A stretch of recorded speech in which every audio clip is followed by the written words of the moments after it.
Welcome, Laura, David. Thank you for volunteering to participate in the Great Paediatric Bake Off. How are you feeling? Well, the pressure is building. I'm still nervous. A few shakes from Laura. So have either of you either baked before? Yes, Yes. once or twice, yeah. Okay, Limited range. Chocolate cake. Okay. And I did a lemon cake at one point, but it came out very gooey. It's like, we didn't eat it. So that was a bit of a disaster. So you have got to do a bit of improvement work on me. And Laura?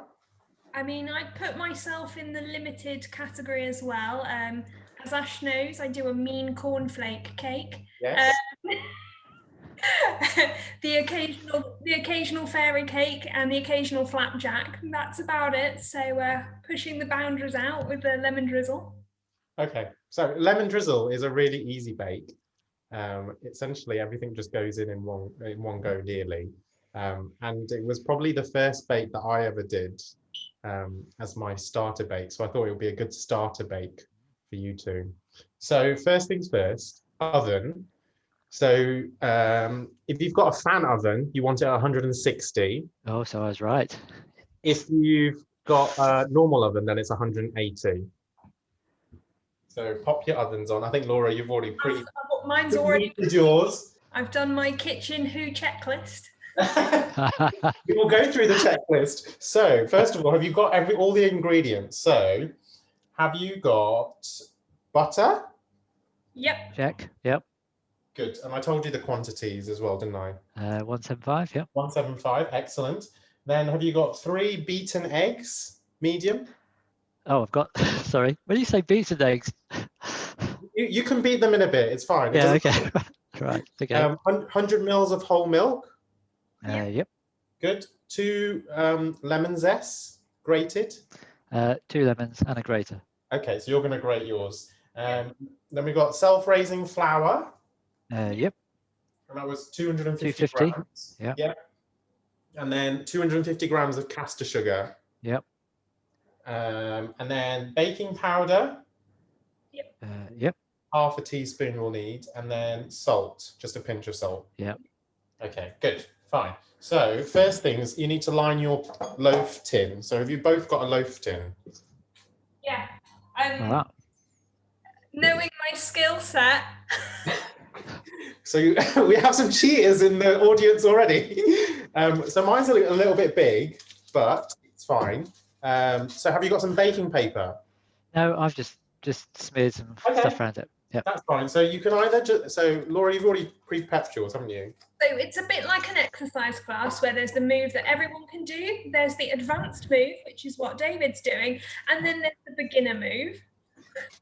Okay, so for those that don't know how to, you just need to line your tin essentially. So just grease it a little bit at the bottom, and then you can pop some baking paper on. I've already cut my baking paper as well. So you can either do it like you've done, Laura, which is to make a little case, or you can do it just as a long one, and then you can just pop it in, and so it overlaps on the end sides, but not on the other sides. And that's just so that it comes out really easy when you bake it later.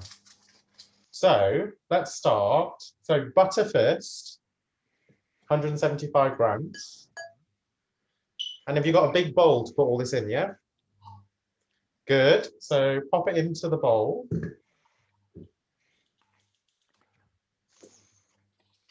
And then basically what I want you to do is just to cream the butter. So essentially just, if you've got a wooden spoon, just to break it down a bit. It should be quite gooey if you've left it at room temperature.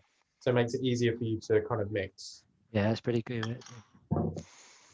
So just break it down a little bit. It's not the be all and end all. Oh, David's already done his. Yeah, well, it was quite gooey actually because I'd left it out. The first thing I did when I came home was move it out the fridge. Put the butter out, okay. And then, how are you going on, Laura? All right. I mean, it was, it's been sat sort of near the oven, so it's nice and soft. Okay, good. It just makes it easier for you to cream a bit later on. And then you want to add the caster sugar to it. So the 250 grams of caster sugar. Wow. All of it in one go. Yes, all in one go. And then you want to mix it together.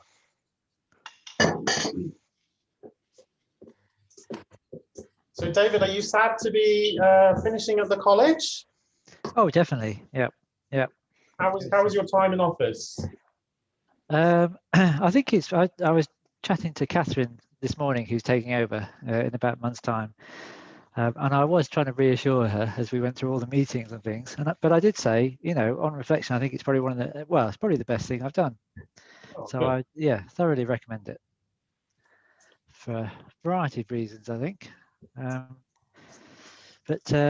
it's very varied. You might set out with your 5 years with an idea of what you want to do. But then there's always other things that sort of creep in, such as COVID, pandemics, you know, those sort of things.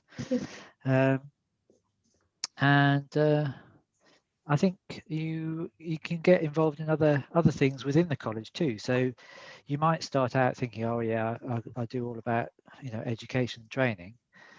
And then there's other stuff that they ask you to be involved in. So, you know, more sort of child health stuff generally.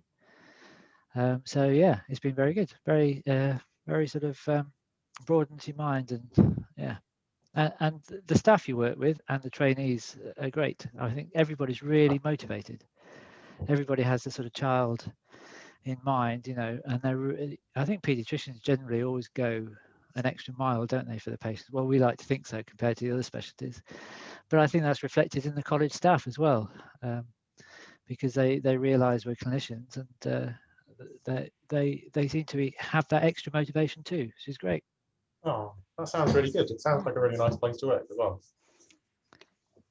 Yeah, I get the impression it's quite a happy place to work, actually. Yes, it's been in the sort of, you know, Sunday Times run like the top 100 companies or small companies, and it has had an award once or twice, you know, the nicest place to work. So yeah, I think so.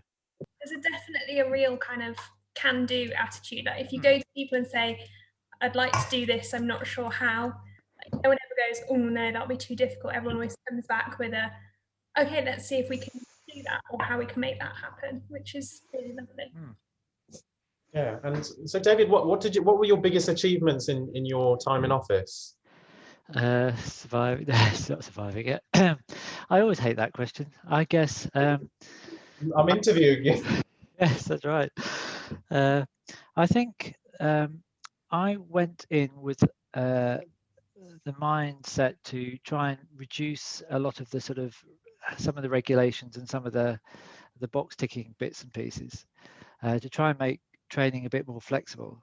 So I think we certainly did that with the curriculum, and I think the progress curriculum certainly simplified things, and that was a remarkable success, actually, more than I thought it would be. You know, you might be a bit skeptical about what does a written document do in terms of training, but it does set the sort of the philosophy behind how you assess somebody and how you teach somebody.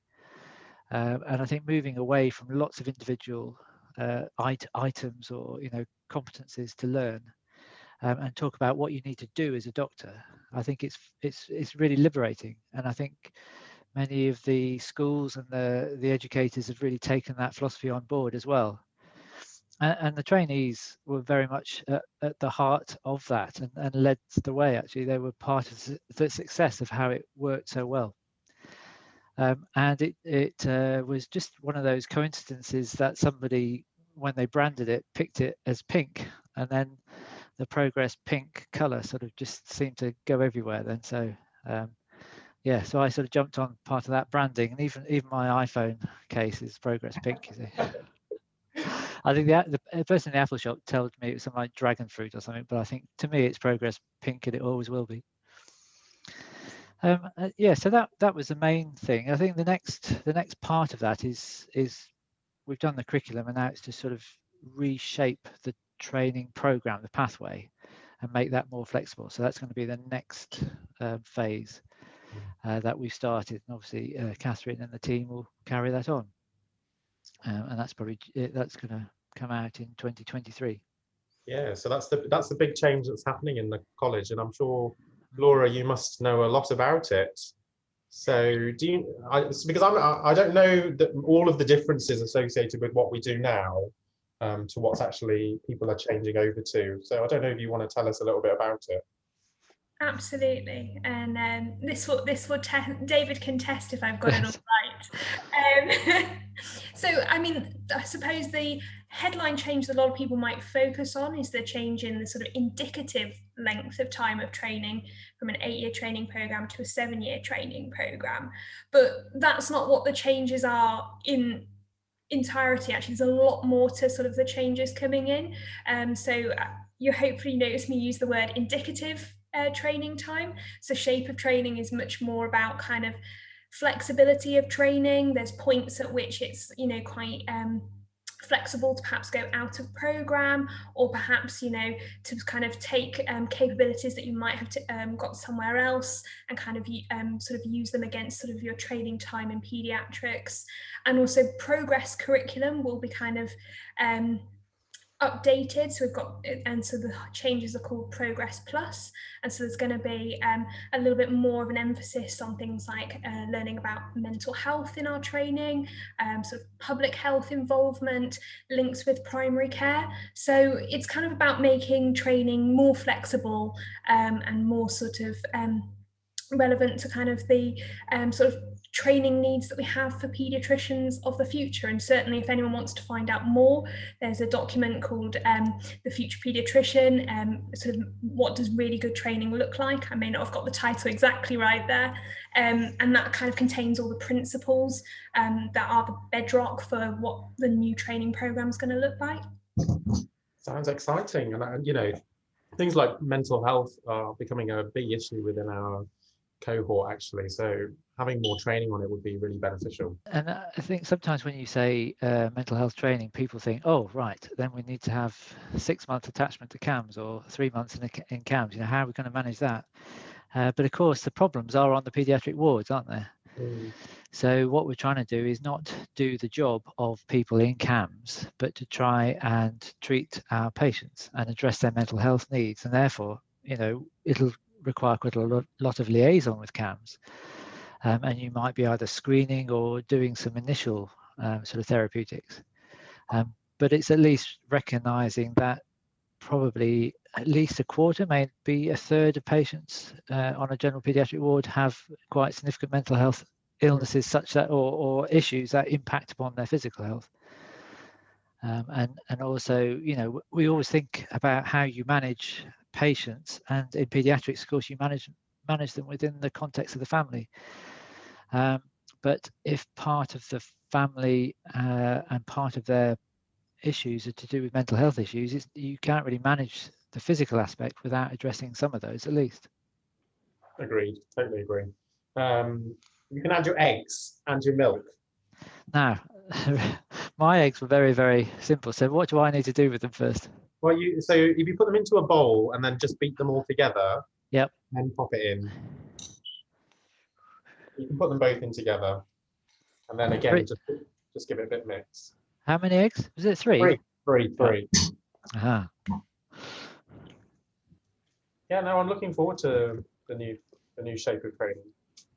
I think it'll be really beneficial for trainees coming through at the moment. Yeah, I think one of the problems with the existing training is that it's often set up around the service needs as well.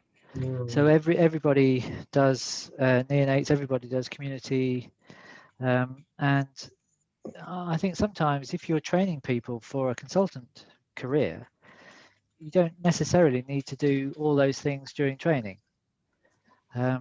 You need to be given access to them because you don't know whether you're going to be a neonatologist or a general pediatrician or community. But everybody doesn't need to do exactly the same training because, you know, no way are we all exactly the same pediatricians. So I think if you can give trainees a bit more flexibility about how they want to structure their own training, you know, as long as they're meeting the key capabilities, which is the curricular requirements, then it means you can progress a little bit quicker through training because you're doing the things you want and the things you need. And that will be different. So some people, you know, if they're going to be a generalist, may actually take longer in training than a neonatologist because they've got to have a greater breadth. Right, eggs beaten. Do I just stick them in there? Yeah, stick them in. Yep. Yeah, you're really right there, David. So, you know, I know quite a lot of senior trainees that have to go back and do some neonates in their final years. And actually, then they don't want to be a neonatologist. No offense, David. Why not? I don't understand But actually, that. they're going into a job where they're just going to be a general pediatrician. And yeah, it just, you know, it doesn't fit into their training needs. And I think sometimes that can be academic trainees as well. They can have gone through an academic training pathway, and they've got their PhD and they've super specialised in whatever, and they sort of get to the end of training and, oh, you haven't done your 6 months of neonates. You know, you've only done 4 months, and it's like horror. And so, no, we can't possibly give you your CCT until you're perfectly finished by doing that extra 8 weeks of neonates. Now I know, you know, neonates is so fabulous that 8 weeks of neonates is going to finish anybody off, aren't they? But you know, that is a bit ridiculous. I wonder what Laura thinks of that as well.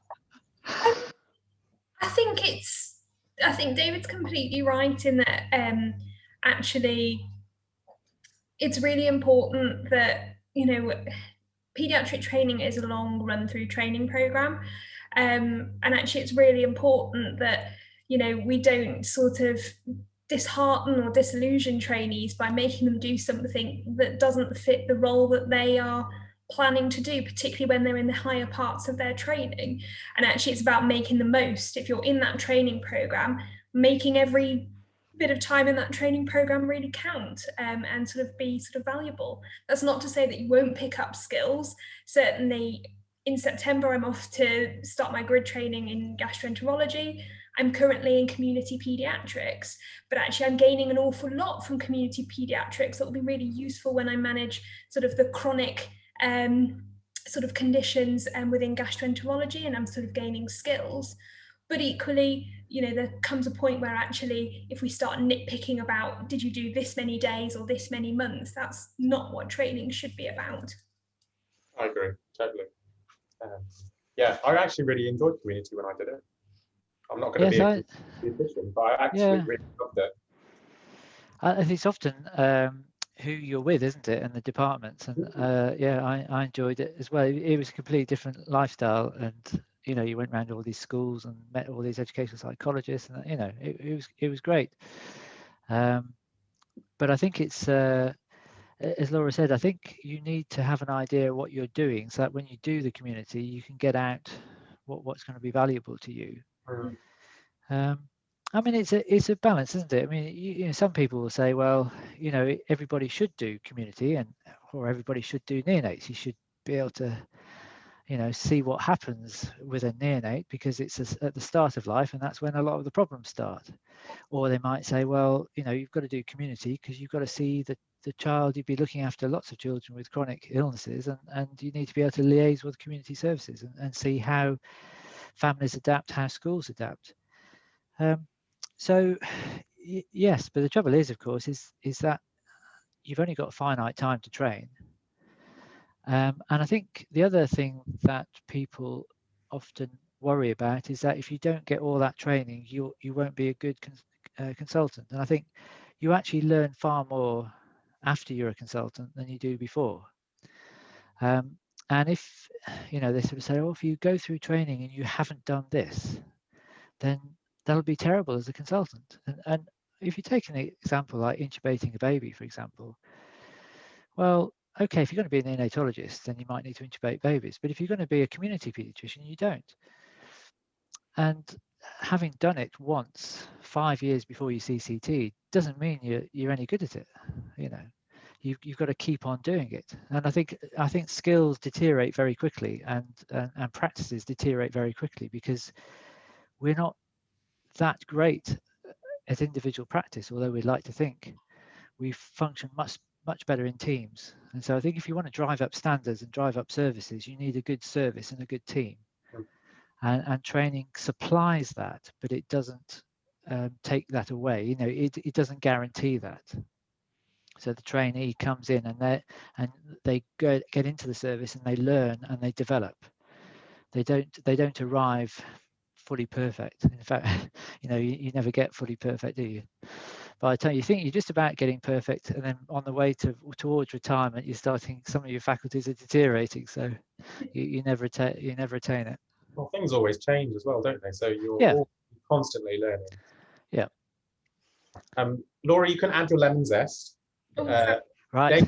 David, you can grate in your lemon zest. How many lemons? Was this two? Right. Yeah, 2 lemons. It's a bit more, if I can show people that there is a real live lemon, well, it's not live, is it? But well, I suppose, you know, then people might believe, rather than it's just been bought from a shop. That's why I didn't grate it beforehand, you see. I can see David grating from here. I think everybody would be very dubious for actually doing anything, you see. So that's why I thought, right, better show that there is some proper ingredients going in. At the moment, it's just looking like a bit of mush, really. It'll all form together soon, promise. I feel like I've done sort of a Blue Peter with everything out in little Tupperware. Mind you, I'm getting the smell now. This is the time when you really get that. Yeah, so the lemon zest is great. Yep. Yeah, I love lemon flavour cake. So guys, once you've managed to get your lemon zest in, you can add in the flour, but you want to sift it in essentially, so you don't get any clumps. So if you've got a sift. I've done a pre-sifted. Oh wow, these people are well prepared. It's actually sneakily already put in. That's the proof. The sift is drying. Right, presumably we don't just dump it all in, do we, Laura? No, just sift it in slowly. As in, yeah, a little bit of a time. Okay. Yeah, yeah. And Laura, congratulations on becoming our new chair. Thank you. It's very nice to see a West Midlands trainee becoming chair of our Trainees Committee. I know a lot of our region was very happy about it. How are you feeling about it? Have you got any plans of what you want to get out of your years in office? So, I mean, as David alluded to, you have a lot of plans, but I'm sure there'll also be things that come along. I guess 2 things that are particularly things I'm passionate about. One is, you know, the college has done a lot of work around improving recruitment to paediatrics, and that's sort of borne fruit. But now kind of the focus, quite rightly, is on how we not only recruit paediatricians, but actually retain them, and not just retaining trainees, but obviously that's the bit I'm most sort of linked into, but retaining paediatricians across the whole career. So that's something that I really want to kind of lead the Trainees Committee in sort of being involved with. The college has got some funding to actually do some work in this area. The college has been quite a trailblazer in that we sort of realised that it was quite difficult to find the data on what was happening to trainees. And so the college has sort of said, well, we're not going to leave it up to anyone else. We're going to make sure that we know. And there's going to do some sort of work into looking at perhaps what might cause trainees to leave training, and sort of whether there are then things that we can develop to kind of help. One of the sort of particular things that I would really like to see happen, a number of our reps have already sort of looked at this over the years, but I'd really like to make it happen, is actually sort of not just an exit interview, but actually before someone thought of leaving paediatric training, whether there's a way we can sort of have a kind of, I'm unsure what my sort of training trajectory is like. Can I sort of have a meeting, decide sort of my plans there? And then the other thing that I'm particularly kind of interested in is, I guess, you know, the Trainees Committee, part of the reason I went for this role is I always find that meetings of the Trainees Committee invigorate and sort of energize me in a way that perhaps other meetings might not always do. But I think sometimes, you know, the Trainees Committee probably hasn't been representative of the actual paediatric trainee population. And so I'd really like to kind of work on kind of how we sort of make it easy to get involved, make it nice and sort of transparent as to what we're doing. So on that note, if anyone would like to come and observe one of our Trainees Committee meetings, you can find out details on how to do that on our webpage. And I definitely encourage people to come and sort of see what we do, and kind of looking at how we sort of induct people, support people as sort of reps, just to make it something that even more people feel that's something I could do and I'd like to be involved, and there's no barriers to being involved. Sounds good. Sounds exciting. So I presume they're all virtual at the moment for those meetings. So it's Yeah. even easier for any of us to attend. So yeah, so meetings are virtual, and actually it's so it makes it really easy for anyone to sort of observe. And I think going forward, we will keep the majority of meetings virtual, because actually, yes, I am in the West Midlands, but as the chair of the Trainees Committee, I'm the chair of a committee that represents 4 nations in the United Kingdom. And actually having virtual meetings means that people can far more easily participate. They don't have to necessarily all be nearby to London, but I think at some point we will have to perhaps have a split. So some meetings are virtual, and perhaps 1 or maybe 2 meetings a year are in person, just because so that we can create those bonds that often are only sort of best made in person, but so we can try and kind of balance out the requirements. Yeah, I think hybrid meetings is the way forward, isn't it? David, where have you got to? Well, I've stirred. Now, yes, I've We've got the flour in. got the flour, got the lemon zest, and it's stirred in. Have you put the baking powder in yet? Not yet, not yet. Half a teaspoon of baking powder and some salt. Just a pinch of salt. Yep. And then once all that's in, give it a little bit of a mix with the wooden spoon. And then have you both got an electric whisk? Oh, Yes. yes. Just make it a bit easier for you to mix it together. Doesn't need it for that long, maybe about 30 seconds to a minute, just so that when it's all mixed together, it makes it easier. Otherwise, you'll have to do it with a wooden spoon. My favourite bit is the electric whisk. As long as you've got a big enough bowl, it should be fine, and none of it should go anywhere, really. Yeah, well, I saw some very good bakes from the milestones on Twitter this week, actually. So do you feel your reputation is of being the sort of king of paediatric baking is going to be under threat then? You're going to be usurped by all these people you've inspired. I think I've set a competition going. Oh, you can't be usurped though. I mean, you're the Paul Hollywood of paediatrics. No matter how good a winner of Bake Off is, no one's ever, better than Paul Hollywood. So, you're safe, Ash. You're our Paul Hollywood. That'll be okay. I've got quite a few friends and teams asking me when I'm planning to apply for Bake Off. You'll have to leave paediatrics because it'll be a full-time job just to. This is the joke that's going around in nephrology at the moment, because I'm meant to be starting grid in September, and everyone's like, "Are you actually going to start?" Or yes, I'm not quite sure if it's allowed deferred entry, whether baking counts as a well, it's not really. Well, you two could make it happen if I wanted it, really. So, right, they're both mixed. Well, yeah, I think so.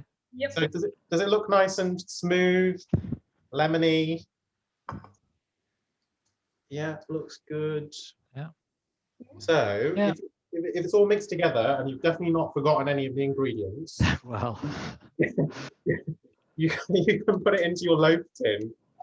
So you can either spoon it in or you can drizzle it in, but make sure you get all of it in, because you've got to leave some in the bowl, haven't you? Because you need to be able to can lick the bowl. It's very edible even now. How did your baking column start? What made it happen?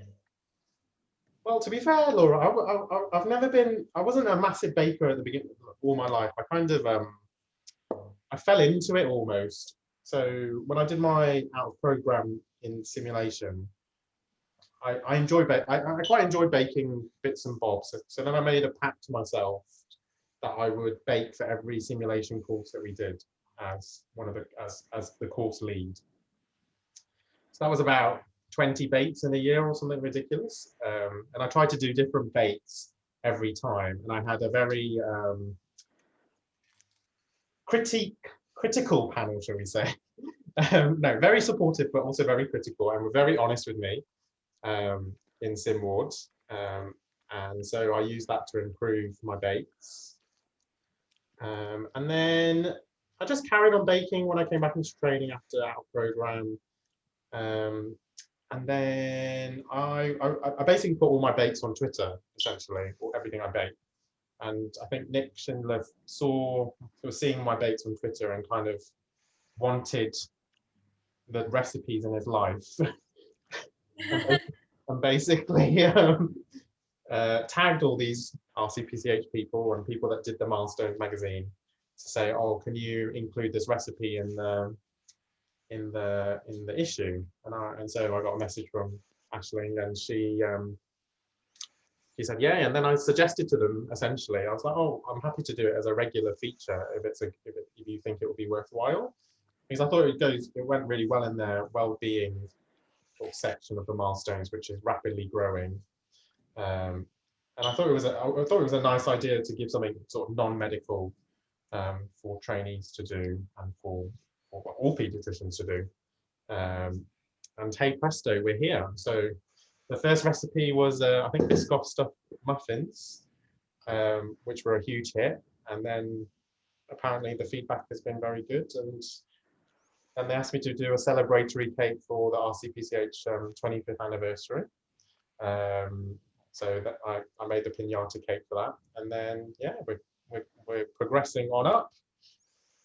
Excellent. It reminds me of those magazines that you buy that do a course, you know, so you always get a free binder with issue 2, don't you? So we could have milestones, and then you get your free recipes, and perhaps the college can produce a little binder for them, and then you could, you know, build up a little library. Normally come with stickers as well. Yes. Yeah. I feel like we should make an eco-friendly point there, that you can ask to have your milestones online, electronic only, if you don't receive the print version. Although I have to say, I do often enjoy snuggling up in a chair with my print version. But it's a really good read. It's just completely non-medical, and all about training, and all about RCPCH, and all about trainees and paediatricians. And I really enjoyed reading it, actually. Right, has everybody got their cake in their tins? We have. Good. So then it can go in the oven. Right. And then you want to set a timer for about, let's do 55 minutes. 5, okay. Yeah, it depends on how strong your ovens are. So it should take around 55 minutes to an hour. And the key is to bake it at a low temperature, because then it rises evenly, and then also it doesn't burn at the top. So you want it to be cooked in the middle, but also not burnt. So you've got a whole 55. Have you both put timers on, yeah? Yes. Good. Yeah, and then so in about 45 minutes, we'll make the drizzle bit, essentially, which is very easy. So those lemons that you grated, David. Yep, still got them. Yeah. So they're looking a bit naked now. Yeah, so you can use them to get the juice out. Yeah. Because you'll need the lemon juice later for the drizzle, and then you need one more lemon for this for more zest, essentially. Perfect. And some castor sugar. Where's the milk? No, we don't need any milk. Have you put the milk in your? No. You didn't put your milk in? No. When could we just replay that? When did he say put the milk in? You can add your eggs and your milk. Can you take it out here?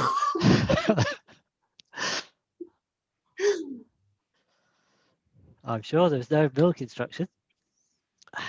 Didn't I say to put milk in, Laura?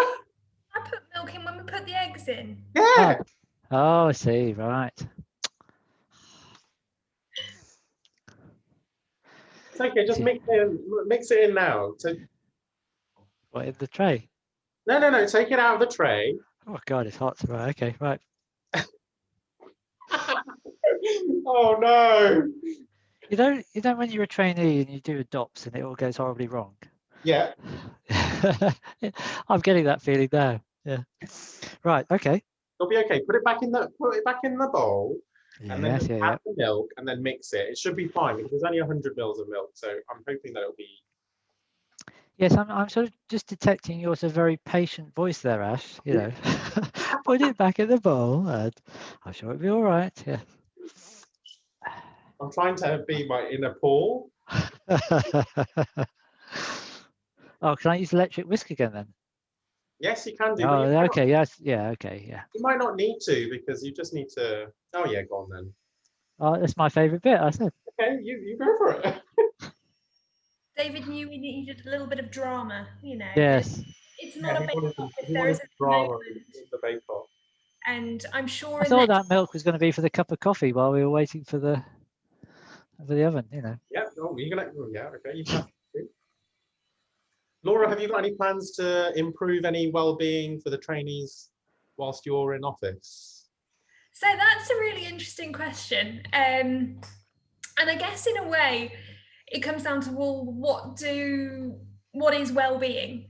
And I think it's quite easy to perhaps sometimes brand things as a well-being initiative, but actually there are a lot of things that the Trainees Committee does and gets involved in that probably improve our well-being, but might not obviously be a well-being initiative. So take, for example, one thing that I would really like to happen is for the RCPCH Trainees Committee to become kind of, I guess, a lead voice amongst all the sort of specialty trainees committee, both at the Academy of Medical Royal Colleges, but also in our links with the BMA, so that actually when things like contract negotiations or discussions about how training is shaped sort of pan specialty, that actually paediatrics is sort of heard and that voice is kind of loud.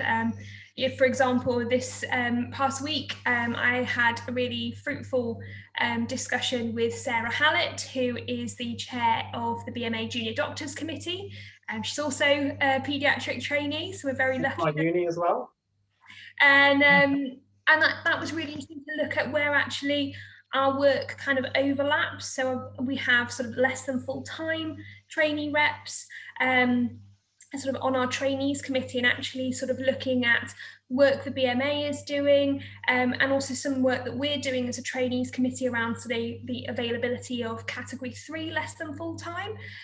Obviously, as a Royal College, we don't hold perhaps the sort of employment or contract rights, and also we represent 4 nations, but actually building those links so that we can make sure that things like Cat 3 less than full-time availability is there, probably in its own way does actually sort of improve people's well-being, but also making sure that actually when we're looking at training and sort of the training that paediatric trainees receive, actually making sure that those things that are sort of within their, I guess, sort of contracts that they should have relating to their education and training sort of do happen.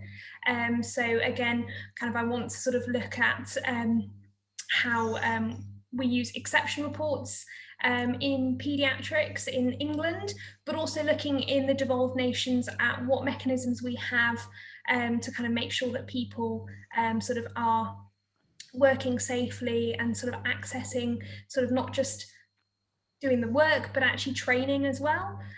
So although they might not necessarily be wellbeing initiatives at the first glance, actually I think those are the sorts of things that probably will enable people to have sort of the time and sort of resource in their life to sort of do the things that they enjoy, and make sure that work is sort of not burdensome.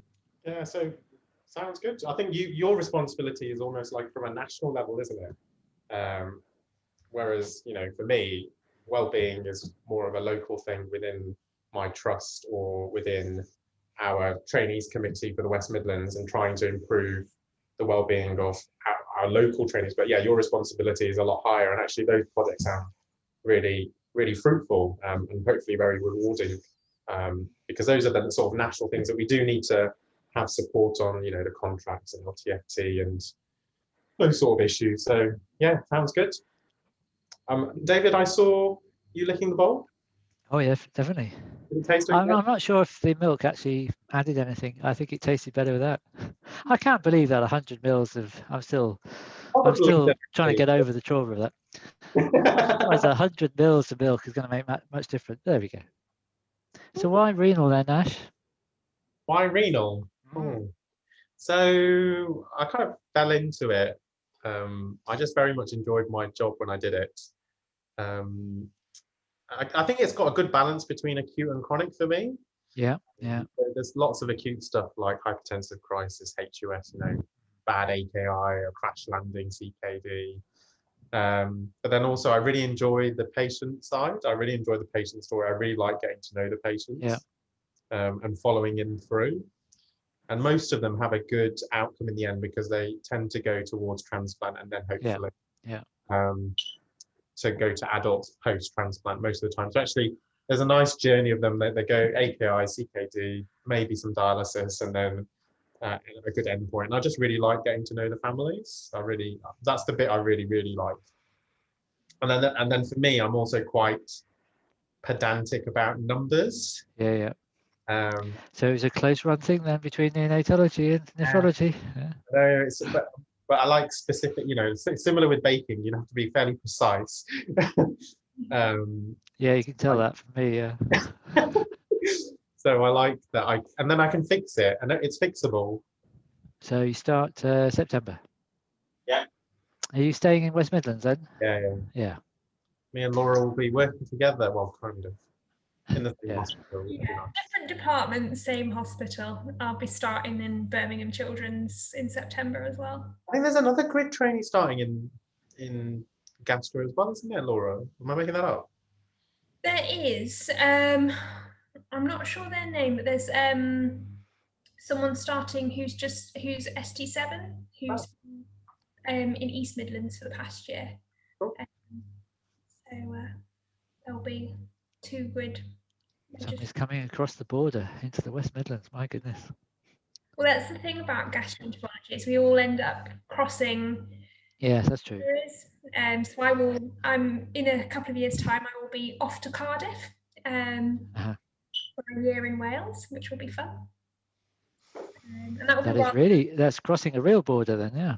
Yeah. That'll be really lovely, because I'll be in a department where one of the registrars I worked with when I sort of fell in love with gastroenterology is now a consultant in Cardiff. So that will be kind of really lovely. Oh well, isn't it? You meet. That's one of the good things about going to college meetings or the conference. You always bump into people that you've not seen for years. Suddenly you get to our level and you're like, oh my god, I've been around everywhere and everyone knows me. Well, they'll have seen you on A, Twitter, B, the conference. Should we do some work? Oh God, yeah, okay. Yep. Yeah. I think I've got 5 minutes on mine, so. Yeah, 5:23. Yeah. So, have you got like a cocktail stick or some sort of skewer to check if it's done? I've got a thermometer. Oh, nice. Yeah. So, have you got 100 grams of caster sugar? Yep. Good. So, grate some lemon zest into the caster sugar from the 3rd lemon. Laura's already done her grating. If I don't get a Peter badge out of this. No, I'm going to have to start giving badges out. I did set up like Fat Friday in our Gen Peds team at BCH, which goes down a treat. So every Friday, one of the team will bake. In my last job, COVID thwarted my cake rota plans. I set up a cake rota and I spent hours thinking up an acronym. So the acronym is It's Cake, which stood for Intervention to Support Cake Associated Kindness and Enjoyment. But unfortunately, it had to be suspended because of our sort of infection control rules during COVID. So I hope that since I've left, that someone will kind of take up the baton and set up a cake rota. Yeah, fingers crossed. That acronym reminds me of the little video I did about the curriculum. That's on YouTube. Is it the Curriculum Bites? Or? The Curriculum Bites one, yes. We'll have to put that link out with that, because actually it was a lemon drizzle cake, I think. But they did a leader, which I can't remember what it was now. Is it? You had to do the leader, which was lemon extraction avoiding damaging eye reduction or something like risk. Right? Yeah. So David, have you got those 2 lemons that you cut? Now I've got three lemon zest. Yeah. Yeah. So you need 2 of those lemons, and you need to take the juice out of them. Laura, have you done that bit already? Yep. and then mix it in with the lemon zest and the caster sugar. And then give it a good stir, make it into like a drizzle, essentially. I've got a sort of a grated lemon left over. Would it be wise to put 3 lemons in, or would that just be too much? No, you can do. It depends how lemony you like it. Okay. So because we're doing this for the sort of college conference wellbeing, when we do go face to face, are you going to do the 5K run then? Because I organised that when we were in Birmingham last. Yeah. So yes, I will do. So David, I used to run quite a lot actually. Uh-huh. I did 3 half marathons in my time. Oh, good grief. Essentially, I did it to raise money for bowel cancer. So I did three half marathons and raised about £2,000 from it. But so yeah, I do run. I kind of have a love-hate relationship with running. There we are. In that I feel really sore afterwards for a couple of days. Wait till you're my age. I find the first sort of mile really tough, but then actually once I get into the swing of it, I'm fine. So yeah, I'm more than happy to do the 5K run. So I was talking to Mandy Goldstein, who used to be officer for trainees. Yeah. You know Mandy, yeah. So she suggested the there's 50 minutes. Yeah, you're 55. Yeah, my oven's just beeping. Yeah, so she suggested the canal. So we went along the canal.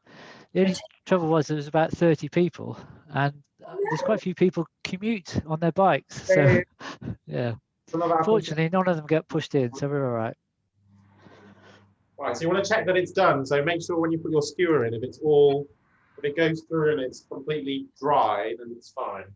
Or basically, yeah, no wet mixture. Oh wow, looking good.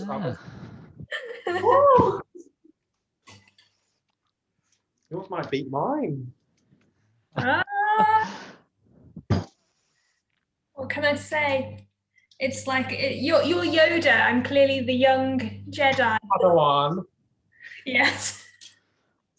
So, while it's still in the tin, will you pop some holes into it? Just because that's how you're going to get the drizzle into the. And then once you've popped a fair amount of holes, and just start drizzling on your drizzle.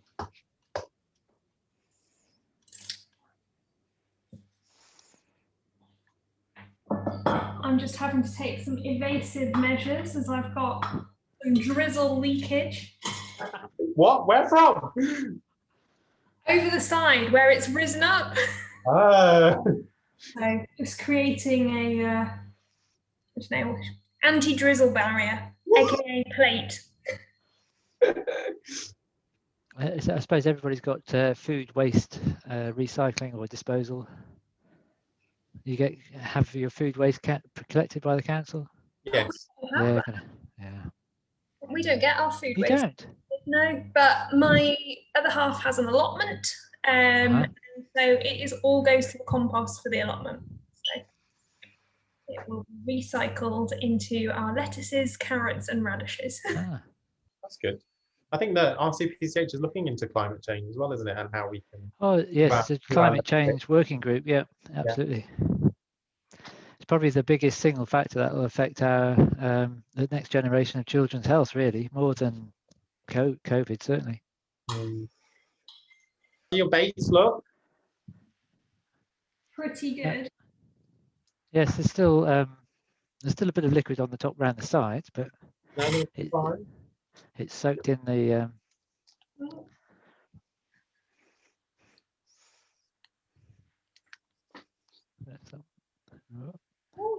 Very good team. Yeah. So that's it, folks. Thank you very much for joining us on the Great Paediatric Bake Off. I hope you've learned how to bake a lemon drizzle cake, and thank you very much to Laura and David for participating.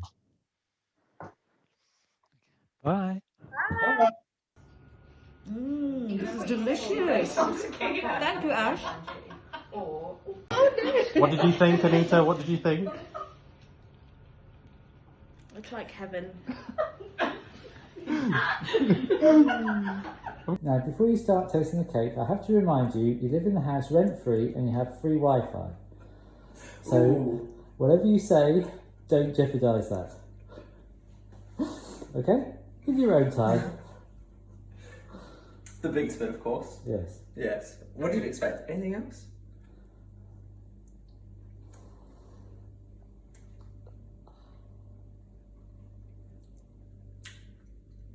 Fairly good, actually. Fairly good. Was that Fairly very? Did I mishear? Is it very good? Fairly good. Fairly good. But a fairly good from me is probably a very good from someone else. Okay. So how many out of 10? Probably about an 8.3. Very precise. Okay, I'll take that. Thank you very much.